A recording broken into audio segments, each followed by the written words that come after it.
Pemirsa, seperti apa format kabinet yang sedang dibentuk Prabowo? Untuk membahasnya telah bergabung bersama kami pakar politik Burhanuddin Muhtadi. Selamat sore Prof. Burhan. Anda melihat format kabinet Prabowo ini seperti apa konsepnya? Karena kita melihat bahwa Yusril Iza Mahendra mundur dari ketua PBB. Kemudian ada statement Pak Luhut dan Muzakir Manaf yang juga menyatakan menolak gitu. Apakah ini sebenarnya Prabowo ini ingin merangkul semua pihak, Prof. Burhan?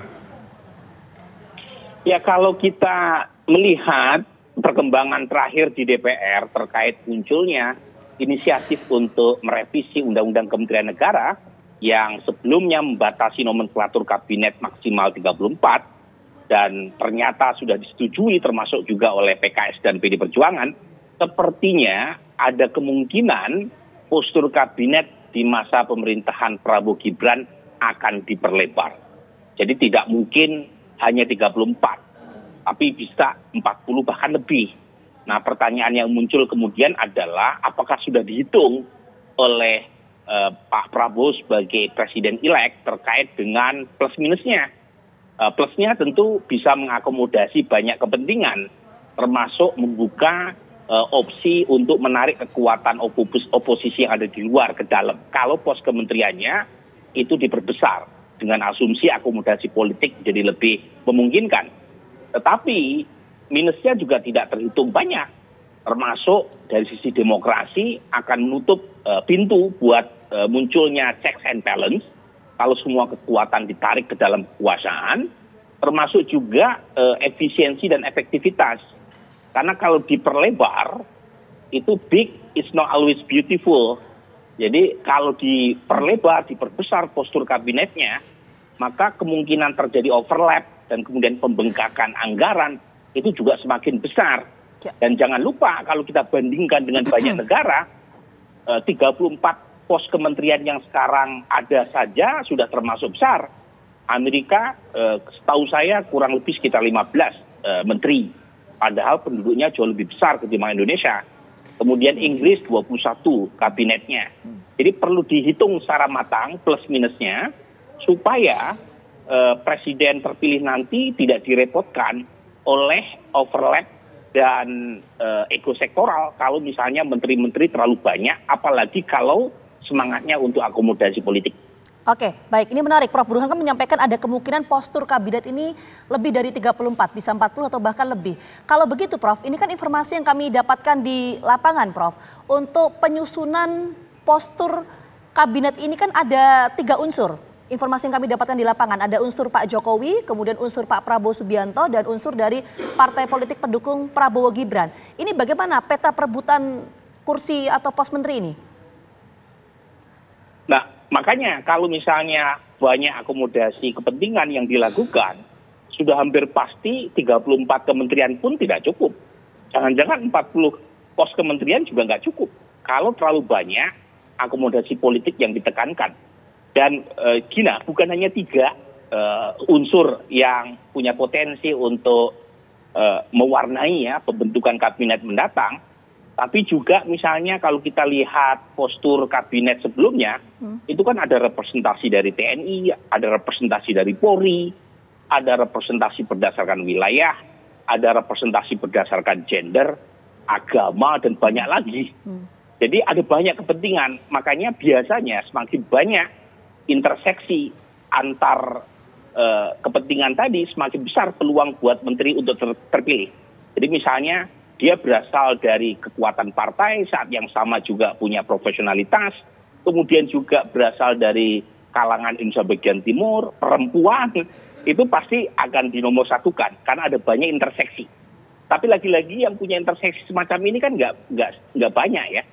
Jadi umumnya ya berdasarkan ujungnya keputusan prerogatif Presiden Prabowo nanti. Jadi menurut saya Pak Prabowo harus menghitung secara matang, kalau misalnya bisa mewakili banyak kepentingan semakin baik dan tidak perlu menambah pos kementerian yang menurut saya hanya sekedar bagi-bagi kekuasaan.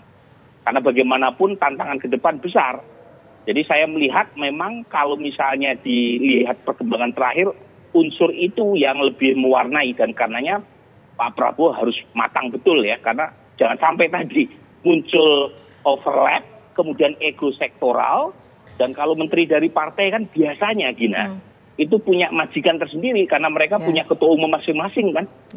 Jadi ada banyak hal yang perlu dipertimbangkan, termasuk jangan lupa 2 periode Presiden Pak Jokowi, 6 kementerian yang pimpinannya dicokok KPK, 6-6-nya dari partai politik.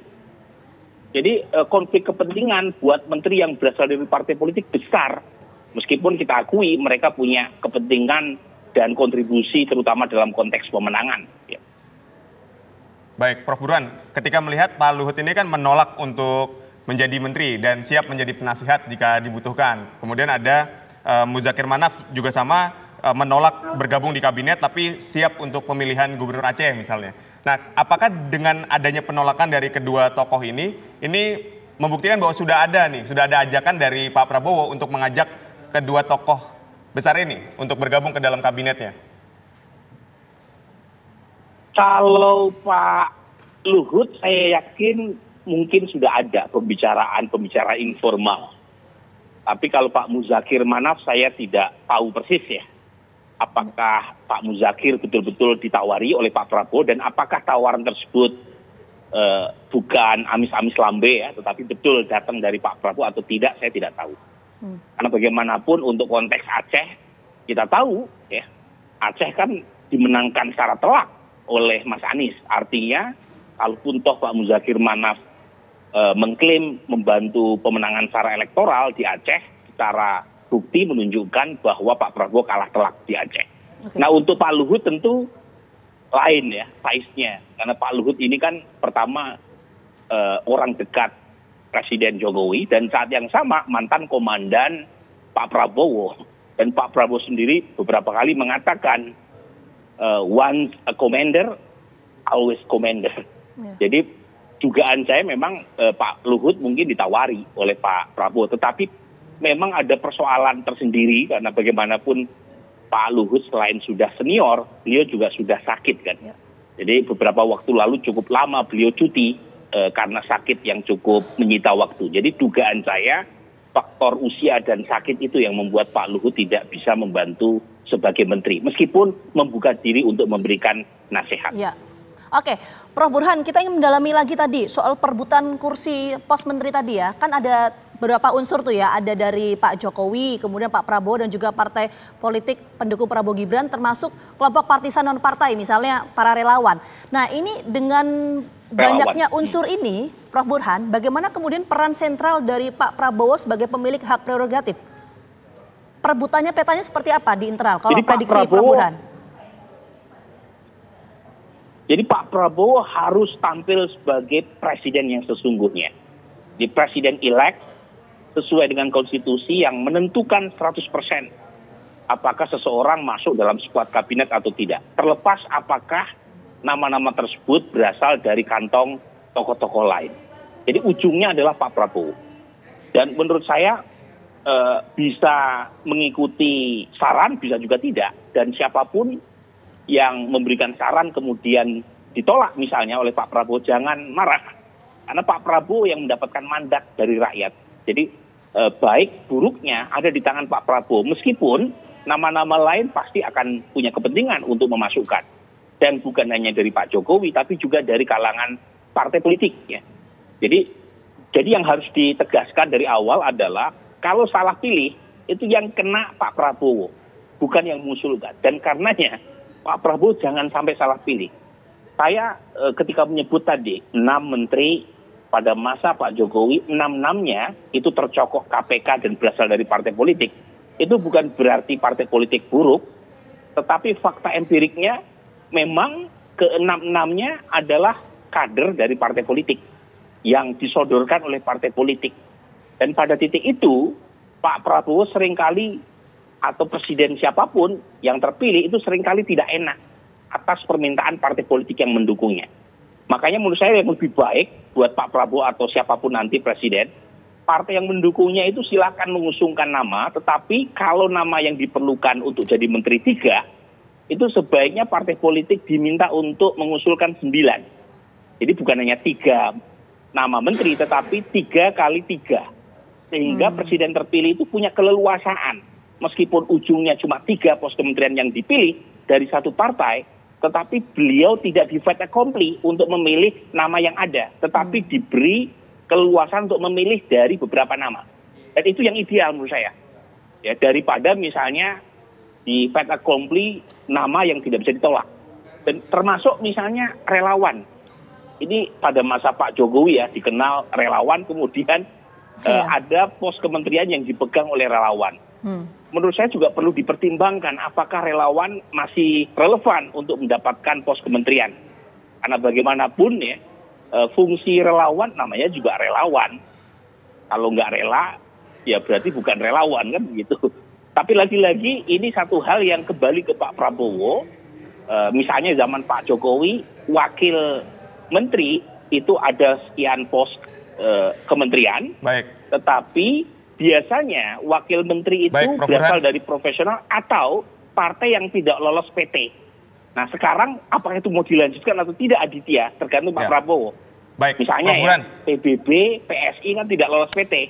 Ya, Prof. Burhan, kan Pak Prabowo ini seringkali menyebut bahwa Pak Jokowi ini punya andil yang besar. Nah, dalam format kabinet ini peran seperti apa yang nantinya bisa diberikan dari Pak Prabowo kepada Pak Jokowi sebagai bentuk privilege bahwa Pak Jokowi ini punya andil yang besar untuk memenangkan Pak Prabowo sebagai presiden terpilih? Anda melihatnya seperti apa? Ya, isunya kan ada beberapa opsi ya, termasuk misalnya menghidupkan kembali Dewan Pertimbangan Agung dan menempatkan Pak Jokowi sebagai ketua. Kemudian ada juga opsi misalnya muncul dari Ketua Dewan Pembina PSI, Pak Jokowi menjadi ketua partai-partai pendukung Pak Prabowo. Tetapi untuk yang kedua ini kan bisa menimbulkan komplikasi. Karena bagaimanapun kalau Pak Jokowi menjadi ketua partai pendukung koalisi partai Pak Prabowo, pertanyaannya Pak Prabowo bersedia atau tidak? Karena bisa memunculkan isu Pak Jokowi menjadi backseat driver. Jadi lagi-lagi perlu dicari formula kalau misalnya Pak Jokowi menjadi ketua Watimpres, tentu tidak memerlukan perubahan aturan main karena Watimpres sudah ada. Tapi lagi-lagi bisa menimbulkan isu apakah Watimpres itu cukup, tanda kutip, untuk mengkompensasi peran Pak Jokowi yang besar dalam konteks elektoral untuk Pak Prabowo, ataukah perlu dicari opsi lain yang sifatnya, tanda kutip, lebih menghargai Pak Jokowi. Lagi-lagi semuanya kembali ke Presiden-elek Prabowo Subianto. Oke, baik, nanti kita sama-sama menunggu ya bagaimana porsi untuk masing-masing unsur ini bisa diakomodir oleh Presiden terpilih Prabowo Subianto. Sekali lagi terima kasih banyak Prof. Burhan atas waktunya sudah bergabung bersama kami di Kabar Petang. Sehat selalu. Makasih Gina, makasih Aditya. Baik.